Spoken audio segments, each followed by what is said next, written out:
大家好，我係何浩林。呢個就有個發明不賴床夜光鬧鐘，係有咩咁特別呢？首先個夜光，同埋呢係用一個特別方法嚟熄嗰個鬧鐘啊，同埋呢個有內置電源。呢個就係個時間啦，所以呢我哋呢就可以喺度校時間嚇。當我哋而家係11點先啦，呢度就當係05分。咁好啦。仲有第二個模式，就係呢校鬧鐘模式。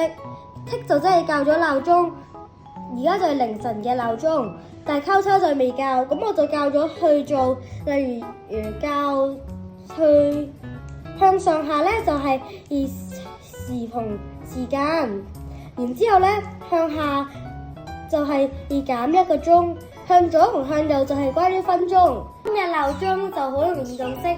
咁就會好容易瞓翻。呢個鬧鐘咧就要將個波投入去，咁然之後就可以用翻個升降台嚟上翻去。因為我好中意數學，所以就整咗一個有計算元素嘅鬧鐘。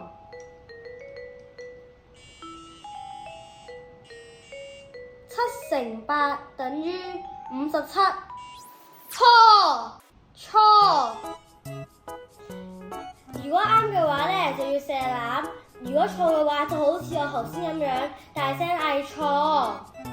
瞓覺嘅時候仲可以校第3個模式，就係關閉顯示。開燈。好啦，佢就會開咗燈㗎啦。呢盞燈仲可以轉嘢先。我 set 好咗個鬧鐘，逢校服日就係計數，逢運動日就係射籃。咁除咗可以提醒我起身之外，仲可以提醒我着咩衫。